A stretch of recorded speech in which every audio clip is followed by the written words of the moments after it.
नमस्कार। आज हम बात करेंगे शनि पर्वत पर बनने वाले तिल के बारे में। तो देखिए, तिल का जो फल है हस्तरेखा में कहीं पर भी हो, आपके हथेली में कहीं पर भी तिल हो, उसको शुभ नहीं माना जाता। ये कहीं ना कहीं नेगेटिव आपको प्रभाव जीवन में देता ही देता है। अब खास करके शनि का क्षेत्र, जो कि अपने आप में एक बहुत ख़ास क्षेत्र है, उस पर अगर तिल हो जाए तो फिर इसका मायने भी और बहुत ज़्यादा ख़ास हो जाता है। तो देखिए, जो सबसे पहले मैं बता दूं, जो नए हैं, ये जो उंगली है आपकी बीच वाली, वो शनि की उंगली है। और ये हृदय रेखा होती है। हृदय रेखा का ये जो आप क्षेत्र बनाया, जो मैं बक्से पे घेरा हूँ, ये आपका शनि का पर्वत कहलाता है। ठीक है। आपको जो भी तिल के बारे में मैं फल बताऊँगा, वो आपको इसी बक्से के अंदर में तिल है आपका, या फिर उंगली पे तिल है आपका, तो उसको समझ के देखना है। ठीक है। चलिए बात करते हैं, पॉइंट पे आते हैं कि इससे क्या फल क्या है इसके।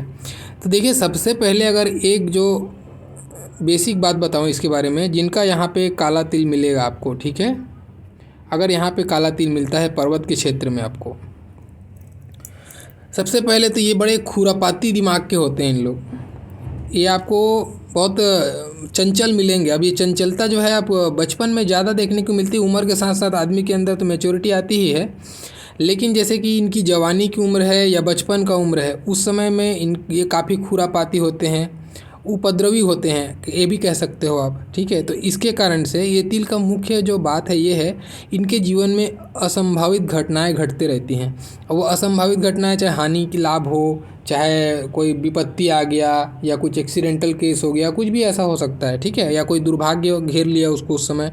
ऐसी जो अचानक घटने वाली घटनाएं जो है, इनके साथ में हमेशा घटती रहती हैं। तो इसको मैं बचपन से शुरुआत करता हूँ। ठीक है। ऐसा जिसके पे तिल है, वो आप देखिएगा, वो अपने बचपन में जब 8 से 12 साल का जब रहेगा, अति बदमाश रहता है, बहुत ज़्यादा खुरापाती उसका बचपना ऐसा जाएगा। 8 से 12 की उम्र में तो बहुत ज़्यादा ये करेगा। ठीक है। अगर उसका बचपना किसी हाल से ठीक ठाक गुजर गया हो, तो ये आप निश्चित मानना, इसका 16 से लेके 22 के बीच में, ये यानी कि मेन जो जवानी की स्टार्टिंग की एज होगी, उस एज में बहुत खुरापाती हो जाएगा ये। इसके संगतियाँ बहुत कुसंगतियाँ बोलो, ठीक है, कुसंगतियाँ इनको घेरेंगी, और उसके कारण से ये प्रेम में बदनामी इनको आएगा। कोई ना कोई विपरीत लिंग की तरफ से इनके जीवन में बदनामी इनको घेरना तय है। ठीक है। ये ऐसा होता है। तो या तो बचपन में ऐसा केस होगा, या जवानी में घेरेगा, और कभी कभी दोनों एज में ऐसा देखा जाता है। ठीक है। तो आप इसको 8 से 12 और 16 से 22 का जो साल है, ऐसे समय में ये लोग ज़्यादा ज़रूरत से ज़्यादा खुरापाती या फिर कुसंगति ये सब में पड़ के थोड़ा दिक्कत ऐसे लोगों को होता है। तो जिनके हाथ में तिल है, वो उनके माता पिता अगर ये वीडियो देख रहे हैं, तो अपने बच्चों को जो है आपको संभालने की ज़रूरत है। उनको अच्छे संस्कार में पिरोइए, नहीं तो फिर ये उनको एक बार जीवन में प्रेम से संबंधित चीज़ों में बदनामी इनको जीवन में देखने को मिलेगा। ठीक है। इसके अलावा मैंने कुसंगति का नाम लिया है, तो ये चीज़ छूटना नहीं चाहिए। ये चाहे आप जितने भी उम्र के हैं, ये मैटर नहीं करता, लेकिन जो मैंने एज बताया है, ख़ास करके 16 से 22 वाला। अब बचपन में तो कोई आदमी शराब या नशे की तरफ में जाएगा नहीं, 8 से 12 में। ठीक है। तो 16 से 22 की जो मैं बात बता रहा हूँ, इस समय में आदमी के भटकाव का उम्र होता है, और इसी समय में ये तिल अपना काम करता है। ऐसे लोगों को बिल्कुल नशे से दूर रहना चाहिए। नशा इनके लिए नहीं बना है। अब चाहे कितने भी उम्र के हैं, अगर ये नशा करते हैं तो इनको रुकना चाहिए। ये अपने भाग्य का नाश कर रहे हैं। आप नशा मत कीजिए, नहीं तो शनि आपको दुर्भाग्य घेरेगा, ये आप मान के चल लेना। ठीक है। आप अपने भाग्य के साथ खेल रहे हैं अगर आप नशा करते हैं। इसके चिन्ह बना हुआ है तिल का, आप दूर रहिए नशे से, अच्छा नहीं है आपके लिए नशा। ये देखिए, शनि आपका कर्म है। ठीक है। ये आपका कर्म है, और कर्म में जब दाग लगता है ना, तो ऐसा आदमी थोड़ा आलसी नेचर का होता है। इसको आलस घेरता है, अपना काम टालने का आदत, एक अपने ऊपर काम आया तो दूसरे के ऊपर थोप देने वाली स्थिति। ये और भी ज़्यादा स्थिति तब होती है जब ये पर्वत ज़्यादा उठा हो। ठीक है। बहुत उभार हो उस पर्वत पे और उस पर तिल हो, तो ऐसे लोग अपना काम जो है आया नहीं कि दूसरे के ऊपर थोप दिए, पासिंग जो खेलना वाला काम है, ये ऐसे लोग बहुत करते हैं। ऐसे लोग चाहते हैं कि कोई दूसरा जो है कमाए और ला के दे, और ये फिर बैठ के खाएं। अपना काम टालना, आने वाले अपने जो काम करते हैं कार्य क्षेत्र में भी हैं तो भी अपना काम टालेंगे। हर प्रकार से अपने काम को ये टालने की सोचते हैं। ऐसे लोग आलसी किस्म के ऐसे लोग देखे जाते हैं। ठीक है। अब एक चीज़ और ख़ास है इसमें, ये तिल जिसके में भी बना है, ठीक है। आप अपने जीवन पे झांक के देखिए, ऐसे लोग प्रोग्रेस करते हैं, नो डाउट प्रोग्रेस अच्छा कर भी लिए, तो एक जैसे इनको लगेगा कि आप स्टेबल हो गए, वैसे ही शनि इनको नीचे गिरा देता है। ये जीवन में उठा पटक की स्थिति को बताता है। अचानक से ऊपर चले गए, बढ़िया से स्टेबल लगा कि स्टेबल हो गए, उसी समय शनि इनको नीचे गिरा देता है। फिर से उनको एक नए सिरे से स्टार्ट करना पड़ता है अपने जीवन को, ठीक है। अपनी स्टेबिलिटी के लिए ऐसे लोग थोड़े से बेचैन देखे जाते हैं, यानी कि एक बार ऊंचाई से गिराता ज़रूर है शनि इनको, ये आप मान के चलना, ठीक है। अब बाकी हाँ, थोड़ा मूडी भी होते हैं इनका, क्योंकि मैंने कहा ना कर्म का क्षेत्र है और इसमें आलस का गुण रहता है, तो अपने मूड के हिसाब से काम करना पसंद करते हैं ये। क्योंकि ये अगर पर्वत अच्छा है, पर्वत की स्थितियाँ अच्छी हैं उसकी, तो मेहनत का गुण हो सकता है उसके अंदर, लेकिन मेहनती होने के बावजूद भी वो मूड स्विंग का शिकार होगा। अचानक से जहाँ काम करना चाहिए उसका मन नहीं करेगा तो बिल्कुल नहीं करेगा, आलस का गुण आ जाएगा, एकदम आलसी बन जाएगा। और जब उसका उस पर स्वार्थ है, उसका इंटरेस्ट का चीज़ है, तो वो ज़रूर करेगा। तो इस दोनों टाइप की क्वालिटी ऐसे समय में देखने को मिल जाती है, तो इसको आप मूड स्विंग का प्रॉब्लम बोल सकते हो, ठीक है। मूडिया होते हैं, इनको समझ में आप खुद आपके घर में अगर कोई है, आपके दोस्त यार हैं, आप इनको कभी समझ नहीं पाओगे कि पल में क्या बोल रहा है और पल में क्या बोल रहा है, क्या कर रहा है। ऐसे लोग जो है ना मूडिया होते हैं, मूड स्विंग होता है इनको, ठीक है। अब एक चीज़ और मैं बताता हूँ, चूँकि शनि का क्षेत्र है तो विपत्ति का घर भी यही है, ठीक है। अच्छी चीज़ों तो मैंने बता ही दिया, अब कुछ विपत्तियाँ भी बताते हैं। देखिए अग्नि या फिर बिजली, अब बिजली आकाशीय बिजली भी हो सकती है, घर वाली बिजली भी हो सकती है, इसलिए बिजली शब्द यूज कर रहा हूँ, ठीक है ना। तो आग से या बिजली से ऐसे लोग को विशेष रूप से सावधान रहना चाहिए, बहुत सावधान रहना चाहिए। ये अच्छा नहीं है, आग या बिजली से जलना या उससे कुछ खतरा, ऐसे समय में ये अंदेशा देता है ये, ठीक है।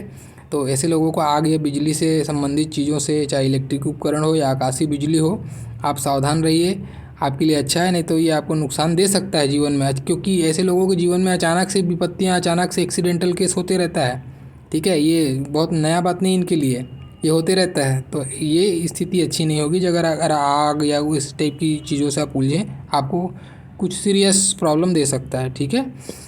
अब बाकी हम एक चीज़ बात करते हैं जीवन के पहलू पे आके, तो देखो क्योंकि भाई आदमी का बुढ़ापा शनि है, ठीक है, आदमी का कर्म शनि है और उस पर तिल हो जाए, तो ऐसे लोगों को धन की हमेशा जो है जीवन में संघर्ष करना पड़ता है।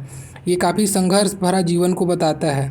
अगर बाकी स्थितियाँ अच्छी हैं तो फिर भी कुछ तो आप रिकवर कर लोगे, लेकिन मैं पर्टिकुलर शनि पे आके बता रहा हूँ, तो ये जीवन में संघर्ष कराता है। ऐसे लोगों का जीवन 36 के बाद जाके ठीक ठाक होना चालू होता है। 36 साल की उम्र तक तो ये लोग संघर्ष करते आपको ज़रूर मिलेंगे, और 22 साल की उम्र तक, 16 से 22 जो मैंने कहा, वहाँ पे भटकाव की स्थिति, खुरापाती दिमाग, काफ़ी ज़्यादा चंचल होते हैं, मन को स्थिर नहीं कर पाते, मन के अनुरूप अपन भागते रहते हैं। उसके कारण से अपोजिट लिंग के तरफ में या विपरीत लिंग के तरफ में आकर्षण के कारण से बदनामी भी सिर पे इनके आ जाती है, ठीक है। तो ये कुछ स्थितियां हैं इनके साथ में ऐसी। तो ऐसे लोगों को जो ख़ास बात मैं अगर ये कहूँ तो आप तो पहला चीज़, आप विद्युत संबंधित चीज़ से अपने आप को परहेज करके रखिए। और अगर कोई बच्चा है, कोई अभी युवा है बिल्कुल, जो 16 से 22 साल के बीच का है, तो बिल्कुल आप नशे से दूर रहिए, संगति पे ध्यान दीजिए, क्योंकि आपको नशा कहीं और नहीं ले जाने वाला है, ये गर्त पे गिराएगा और आपको, ठीक है, तो आपका दुर्भाग्य का कारण बनेगा। तो आप नशे से एकदम दूर रहिए आप, और जितना हो सके आप शिव की सेवा कीजिए, ठीक है। शनि के आराध्य शिव हैं, जिनका भी तिल है, चाहे बच्चा हो चाहे बूढ़ा हो, शिव जी को जल देना चाहिए नित्य रूप से, शिव को अपना इष्ट बनाना चाहिए, शिव की पूजा करनी चाहिए, इससे इनको लाभ होता है। या फिर शनि जी का भी कर सकते हैं, तो आपका चॉइस है, आप जिसको मानते हैं, ठीक है। तो ये था तिल के बारे में जानकारी। अब इसमें एक चीज़ और अच्छा मैं बताता हूँ जो पॉजिटिव है। अभी तक मैंने सारे बात नेगेटिव बताए हैं, अब आपको एक पॉजिटिव बात बताता हूँ। ये एक ही जगह इस तिल का पॉजिटिव अर्थ मैं कह सकता हूँ, ठीक है, धन के दृष्टिकोण से, बाकी के दृष्टिकोण से नहीं बोल रहा हूँ। 3 पोर होते हैं उंगलियों में, ये अगर आपको बीच वाले पोर पे यहाँ पे तिल मिला, ठीक है, बीच वाले पोर पे तिल मिला आपको, काला तिल, तो इसका क्या मायने है? इसका मायने ये है कि आपको जीवन में ये धन देगा, धन के लिए अच्छा है ये। ऐसे लोग धन कमाते हैं और अच्छा धन कमाते हैं, ठीक है। लेकिन क्योंकि ये शनि का क्षेत्र है, भूलना नहीं चाहिए, शनि इनको देता है धन, नो डाउट, धनी बनाएगा, धन के मामले में, पैसे के मामले में बहुत अच्छा है, ठीक है। लेकिन एक बार इनके जीवन में इनको चढ़ा के ऊपर से गिराएगा ज़रूर, लेकिन फिर भी इनका वृद्धावस्था अच्छा बीतता है, धन इनके पास में रहता है, लेकिन एक ना एक बार इनको फिर से स्टार्ट करना पड़ता है अपना जो भी कार्य क्षेत्र है, चाहे व्यवसाय हो चाहे नौकरी हो, एक ना एक बार इनको गिराता है, बस यही है। लेकिन ये एक पॉजिटिव पॉइंट है कि यहाँ पे अगर तिल है बहुत अच्छा है, लेकिन अगर पर्वत पे है तो बहुत नेगेटिव पॉइंट है इसका। जो भी मैंने चीज़ें बताई हैं वो सब आपके साथ में ज़रूर होंगी। और ऐसा किसी के हाथ में तिल है और उसके जीवन में जो मैंने बातें बताया अब तक, उनमें से कितनी बातें आपके जीवन में हुई हैं, अपना एक्सपीरियंस ज़रूर भेजिएगा, ताकि आपका एक्सपीरियंस जो है चाहे अच्छा हो या बुरा हो, जो भी हो, अगर चाहे मैच कर पा रहा हूँ या नहीं कर पा रहा हूँ, आप अपना कमेंट ज़रूर दीजिएगा। इससे क्या होगा, जो दूसरे वीडियो देख रहे हैं उनके मन में भी मेरे प्रति या मेरे ज्ञान के प्रति विश्वास बढ़ेगा। और जो मैं बातें बता रहा हूँ बहुत प्रैक्टिकल बातें बता रहा हूँ, मेरे अनुभव में जो मैंने देखा है, जो फील किया है, वही बातें बता रहा हूँ। आप एक बार मैच कीजिए अपने हाथ पे और आप ज़रूर कमेंट्स कीजिएगा। जो नए हैं प्लीज़ सब्सक्राइब कीजिएगा और बने रहिए। बाकी और भी चिन्हों के बारे में बात करेंगे। मेरा वीडियोस देखने के लिए बहुत बहुत धन्यवाद। Thank you.